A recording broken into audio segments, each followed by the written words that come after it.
Chapter 3. The Dominant Primordial Beast. The dominant primordial beast was strong in buck, and under the fierce conditions of trail life, it grew and grew. Yet it was a secret growth. His newborn cunning gave him poise and control.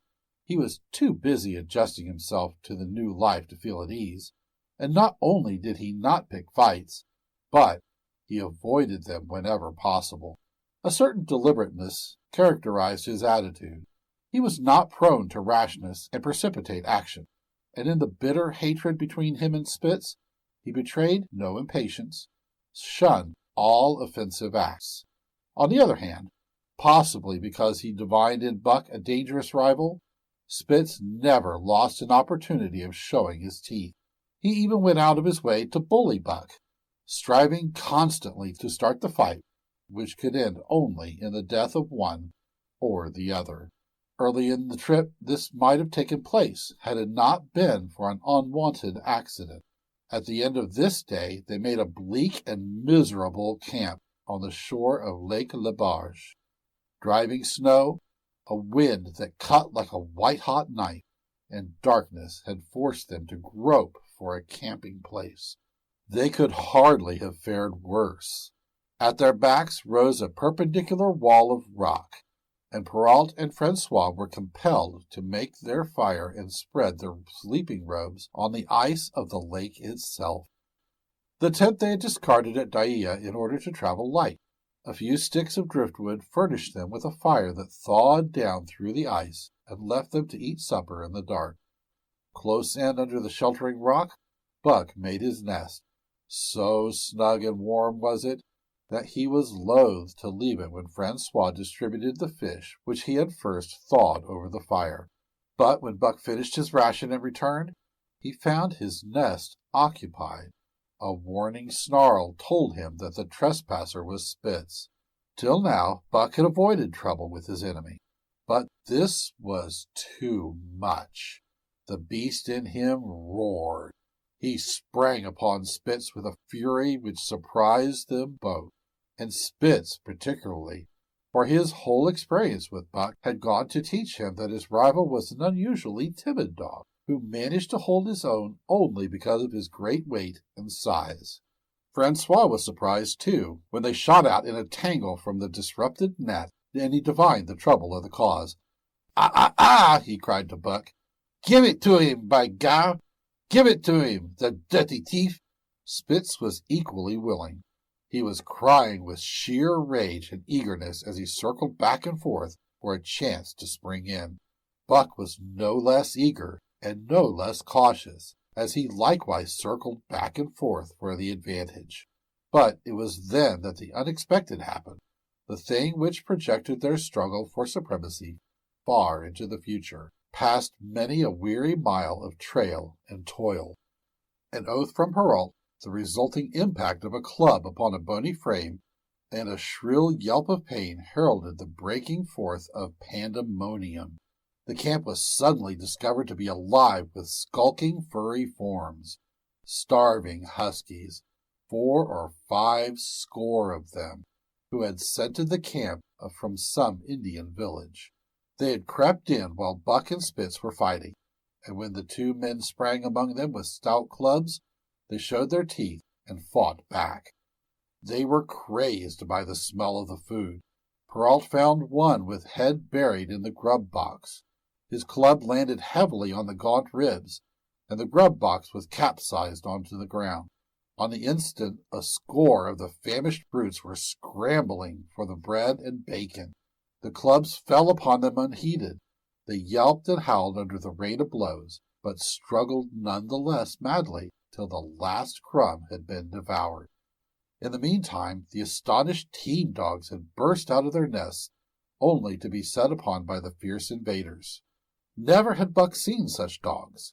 It seemed as though their bones would burst through their skins. They were mere skeletons, draped loosely in draggled hides, with blazing eyes and slavered fangs. But the hunger madness made them terrifying, irresistible. There was no opposing them. The team dogs were swept back against the cliff at the first onset. Buck was beset by 3 huskies, and in a trice his head and shoulders were ripped and slashed. The din was frightful. Billy was crying as usual. Dave and Sol-leks, dripping blood from a score of wounds, were fighting bravely side by side. Joe was snapping like a demon. Once his teeth closed on the foreleg of a husky, and he crunched down through the bone. Pike, the malingerer, leapt upon the crippled animal, breaking its neck with a quick flash of teeth and a jerk. Buck got a frothing adversary by the throat and was sprayed with blood when his teeth sank through the jugular. The warm taste of it in his mouth goaded him to greater fierceness. He flung himself upon another, and at the same time felt teeth sink into his own throat. It was Spitz, treacherously attacking from the side. Perrault and Francois, having cleaned out their part of the camp, hurried to save their sled dogs. The wild wave of famished beasts rolled back before them, and Buck shook himself free. But it was only for a moment. The 2 men were compelled to run back to save the grub, upon which the huskies returned to the attack on the team. Billy, terrified into bravery, sprang through the savage circle and fled away over the ice. Pike and Dub followed on his heels, with the rest of the team behind. As Buck drew himself together to spring after them, out of the tail of his eye he saw Spitz rush upon him with the evident intention of overthrowing him. Once off his feet and under that mass of huskies, there was no hope for him. But he braced himself to the shock of Spitz's charge, then joined the flight out on the lake. Later, the 19 dogs gathered together and sought shelter in the forest. Though unpursued, they were in a sorry plight. There was not one who was not wounded in 4 or 5 places, while some were wounded grievously. Dub was badly injured in a hind leg. Dolly, the last husky added to the team at Dyea, had a badly torn throat. Joe had lost an eye, while Billy, the good-natured, with an ear chewed and rent to ribbons, cried and whimpered throughout the night. At daybreak they limped warily back to camp, to find the marauders gone and the 2 men in bad tempers. Fully half their grub supply was gone. The huskies had chewed through the sled lashings and canvas coverings. In fact, nothing, no matter how remotely eatable, had escaped them. They had eaten a pair of Perrault's moose-hide moccasins, chunks out of the leather traces, and even 2 feet of lash from the end of Francois's whip. He broke from a mournful contemplation of it to look out over his wounded dogs. "Ah, my friends," he said softly, "maybe it make you mad dog, those many bites. Maybe all mad dogs, sacre dame. What you think, Perrault?" The courier shook his head dubiously. With 400 miles of trail still between him and Dawson, he could ill afford to have madness break out among his dogs. 2 hours of cursing and exertion got the harnesses into shape, and the wound-stiffened team was under way, struggling painfully over the hardest part of the trail they had yet encountered, and, for that matter, the hardest between them and Dawson. The 30-mile river was wide open. Its wild waters defied the frost, and it was in the eddies only and in the quiet places that the ice held at all. 6 days of exhausting toil were required to cover those 30 terrible miles. And terrible they were, for every foot of them was accomplished at the risk of life to dog and man. A dozen times Perrault, nosing the way, broke through the ice bridges, being saved by the long pole he carried, which he so held that it fell each time across the hole made by his body. But a cold snap was on, the thermometer registering 50 below zero, and each time he broke through, he was compelled for very life to build a fire and dry his garments. Nothing daunted him. It was because nothing daunted him that he had been chosen for government courier. He took all manner of risks, resolutely thrusting his little weazened face into the frost and struggling on from dim dawn to dark. He skirted the frowning shores on rim ice that bent and crackled underfoot and upon which they dared not halt. Once the sled broke through, with Dave and Buck, and they were half frozen, and they were all but drowned by the time they were dragged out. The usual fire was necessary to save them. They were coated solidly with ice, and the two men kept them on the run around the fire, sweating and thawing, so close that they were singed by the flames. At another time Spitz went through, dragging the whole team after him up to Buck, who strained backwards with all his strength, his forepaws on the slippery edge, and the ice quivering and snapping all around. But behind him was Dave, likewise straining backward. Behind the sled was Francois, pulling till his tendons cracked. Again, the rim ice broke away before and behind, and there was no escape except up the cliff. Perrault scaled it by a miracle, while Francois prayed for just that miracle, and with every thong and sled lashing and the last bit of harness rove into a long rope, the dogs were hoisted, one by one, to the cliff crest. Francois came up last after the sled and load. Then came the search for a place to descend, which descent was ultimately made by the aid of the rope, and night found them back on the river, the quarter of a mile to the day's credit. By the time they made the Hootalinqua and good ice, Buck was played out. The rest of the dogs were in like condition, but Perrault, to make up lost time, pushed them late and early. The first day they covered 35 miles to the Big Salmon. The next day 35 more to the Little Salmon. The third day 40 miles, which brought them well up towards the Five Fingers. Buck's feet were not so compact and hard as the feet of the husky. His had softened during the many generations since the day his last wild ancestor was tamed by a cave-dweller or riverman. All day long he limped in agony, and camp once made, lay down like a dead dog. Hungry as he was, he would not move to receive his ration of fish, which Francois had to bring to him. Also, the dog-driver rubbed Buck's feet for half an hour each night after supper, and sacrificed the tops of his own moccasins to make 4 moccasins for Buck. This was a great relief, and Buck caused even the weazened face of Perrault to twist itself into a grin one morning, when Francois forgot the moccasins and Buck lay on his back, his 4 feet waving appealingly in the air, and refused to budge without them.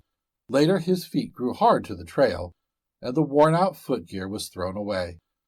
At the Pelly one morning, as they were harnessing up, Dolly, who had never been conspicuous for anything, went suddenly mad.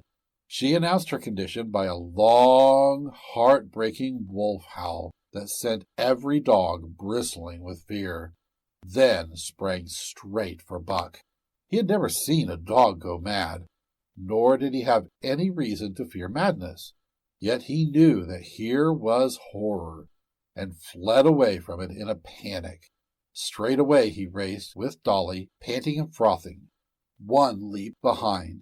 Nor could she gain on him, so great was his terror, nor could he leave her, so great was her madness. He plunged through the wooded breast of the island, flew down to the lower end, crossed a back channel filled with rough ice to another island, gained a third island, curved back to the main river, and in desperation started across it. And all the time, though he did not look back, he could hear her snarling just one leap behind. Francois called out to him a quarter of a mile away, and he doubled back, still one leap ahead, gasping painfully for air and putting all his faith in that Francois would save him. The dog-driver held the axe poised in his hand, and as Buck shot past him, the axe crashed down upon Mad Dolly's head. Buck staggered over against the sled, exhausted, sobbing for breath, helpless. This was Spitz's opportunity. He sprang upon Buck, and twice his teeth sank into his unresisting foe, and ripped and tore the flesh to the bone. Then Francois's lash descended, and Buck had the satisfaction of watching Spitz receive the worst whipping as yet administered to any of the teams.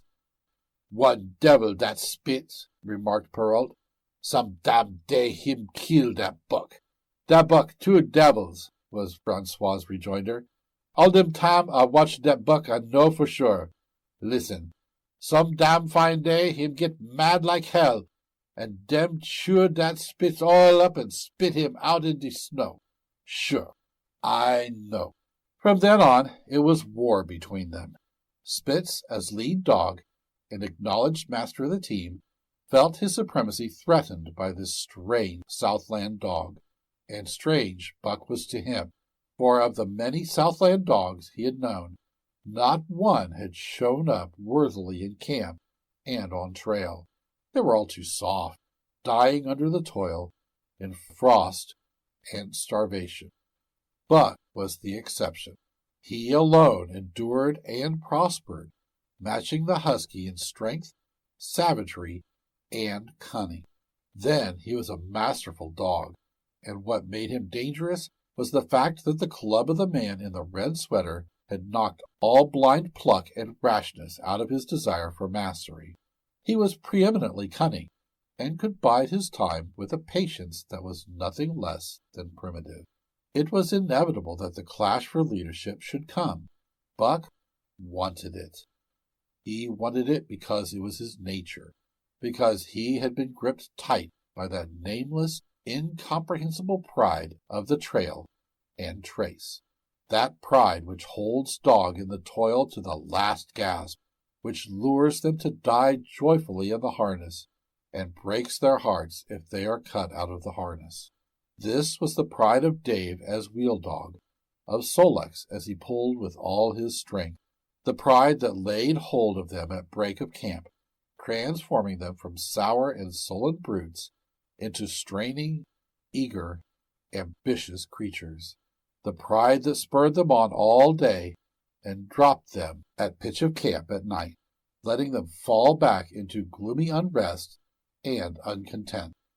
This was the pride that bore up Spitz and made him thrash the sled dogs who blundered and shirked in the traces, or hid away at harness-up time in the morning.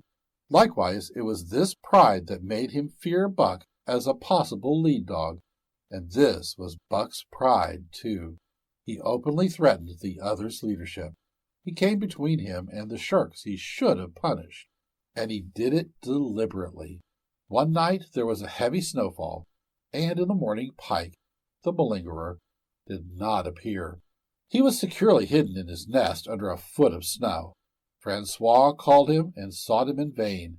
Spitz was wild with wrath.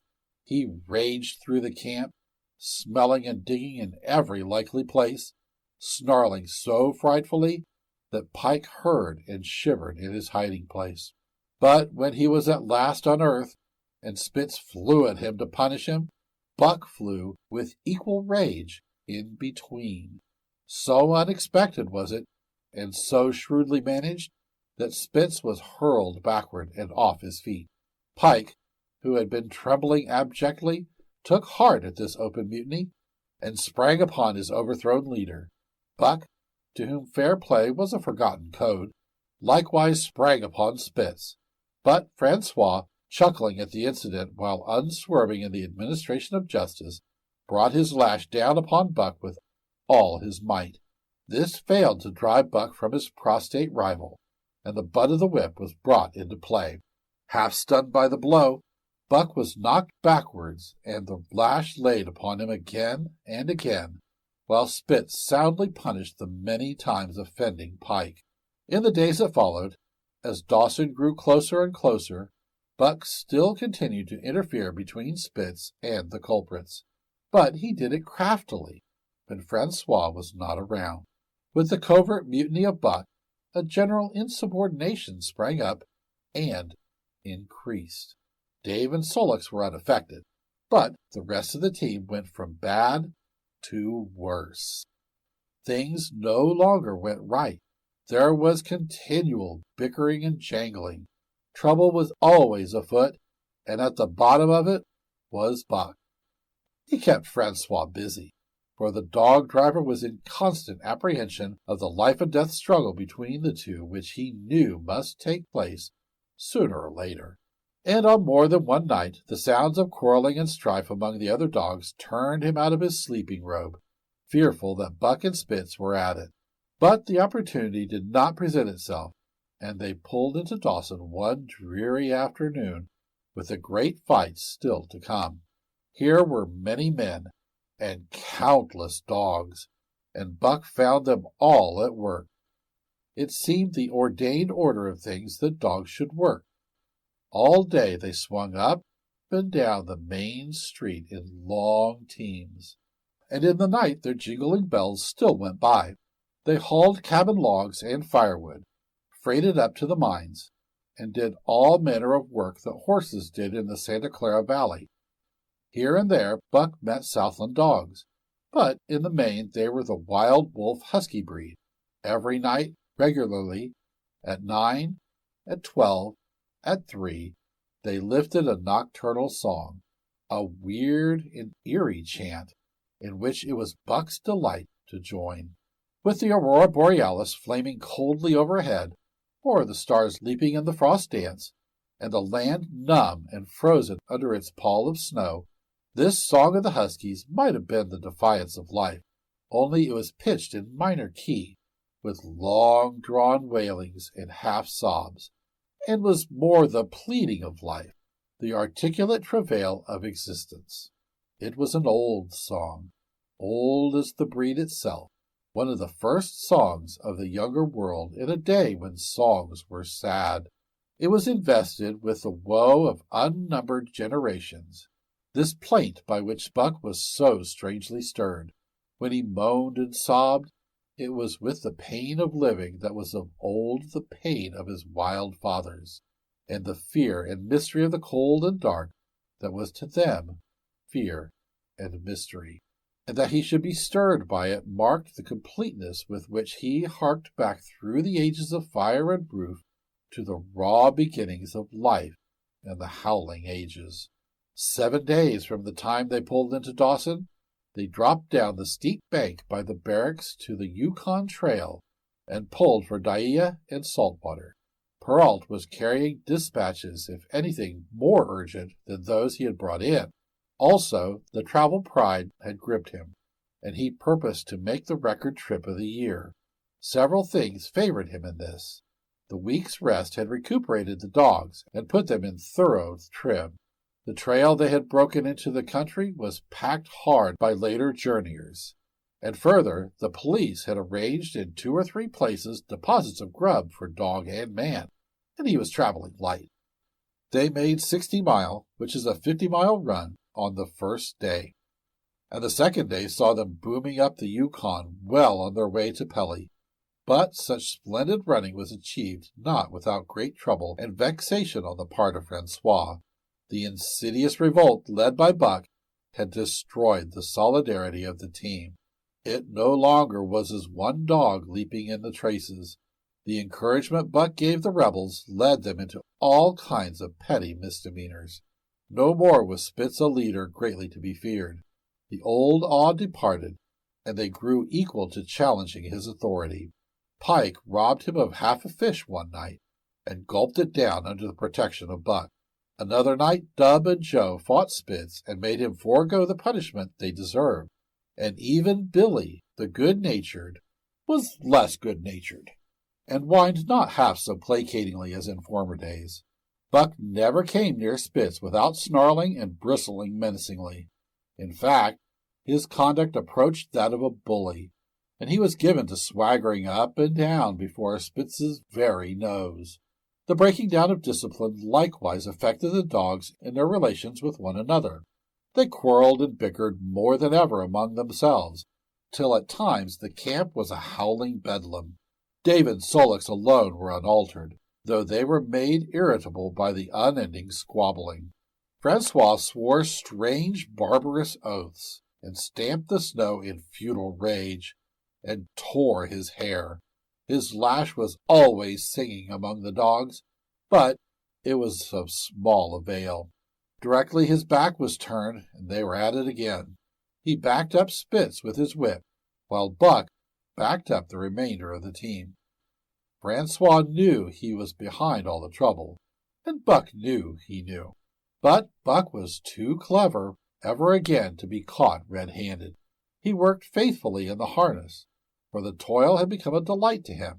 Yet it was a greater delight slyly to precipitate a fight amongst his mates and tangle the traces. At the mouth of the Tahkeena, one night after supper, Dub turned up a snowshoe rabbit, blundered it, and missed. In a second the whole team was in full cry. 100 yards away was a camp of the Northwest Police with 50 dogs, huskies all, who joined the chase. The rabbit sped down the river, turned off into a small creek, up the frozen bed of which it held steadily.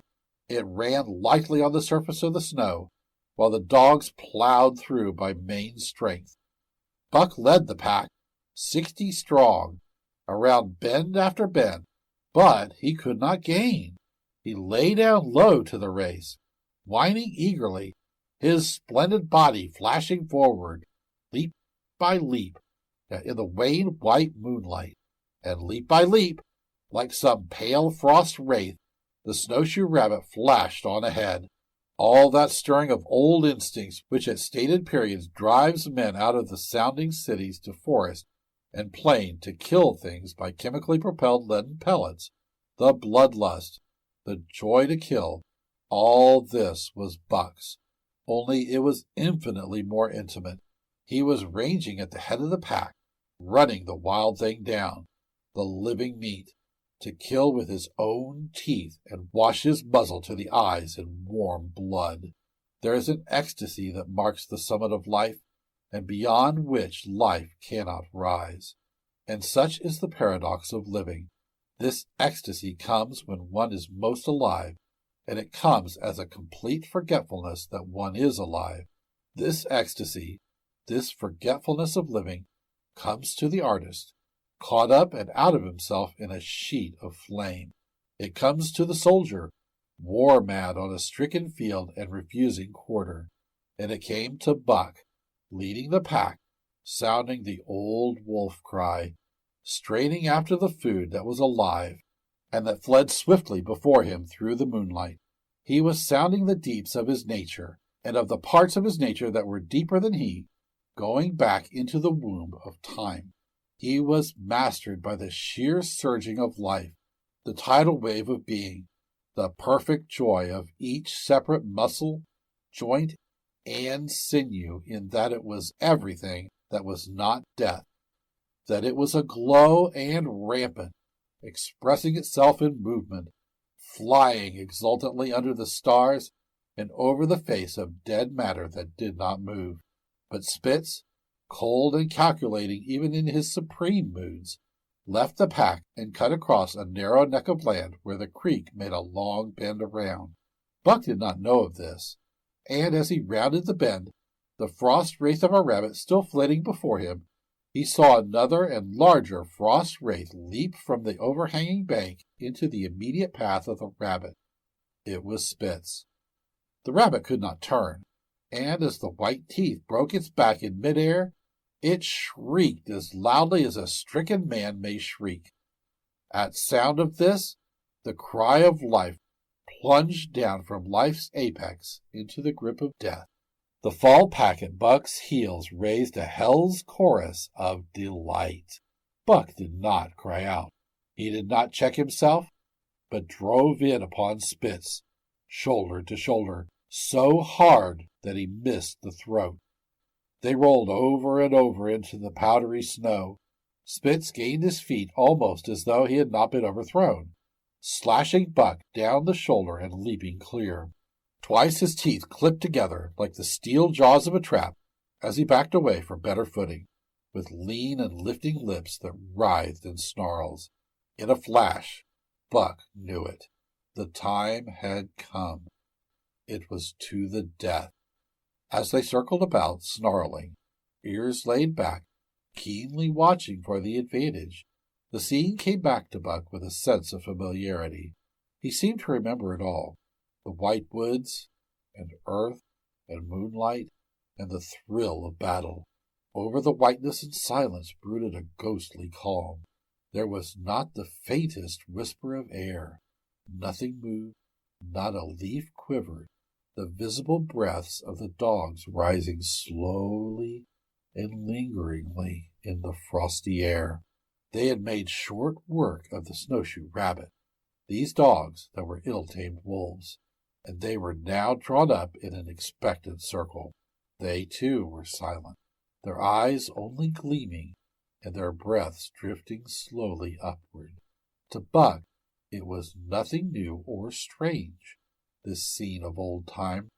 It was as though it had always been the wonted way of things. Spitz was a practiced fighter. From Spitzbergen through the Arctic and across Canada and the Barrens, he had held his own with all manner of dogs and achieved to mastery over them. Bitter rage was his, but never blind rage. In passion to rend and destroy, he never forgot that his enemy was in like passion to rend and destroy. He never rushed till he was prepared to receive a rush, never attacked till he had first defended that attack. In vain Buck strove to sink his teeth in the neck of the big white dog. Wherever his fangs struck for the softer flesh, they were countered by the fangs of Spitz. Fang clashed fang, and lips were cut and bleeding. But Buck could not penetrate his enemy's guard. Then he warmed up and enveloped Spitz in a whirlwind of rushes. Time and again he tried for the snow-white throat where life bubbled near to the surface, and each time and every time Spitz slashed him and got away. Then Buck took to rushing, as though for the throat, when, suddenly drawing back his head and curving in from the side, he would drive his shoulder at the shoulder of Spitz, as a ram by which to overthrow him. But instead, Buck's shoulder was slashed down each time as Spitz leapt lightly away. Spitz was untouched, while Buck was streaming with blood and panting hard. This fight was growing desperate, and all the while the silent and wolfish circle waited to finish off whichever dog went down. As Buck grew winded, Spitz took to rushing, and he kept him staggering for footing. Once Buck went over, and the whole circle of 60 dogs started up. But he recovered himself, almost in mid-air, and the circle sank down again and waited. But Buck possessed a quality that made for greatness, imagination. He fought by instinct, but he could fight by head as well.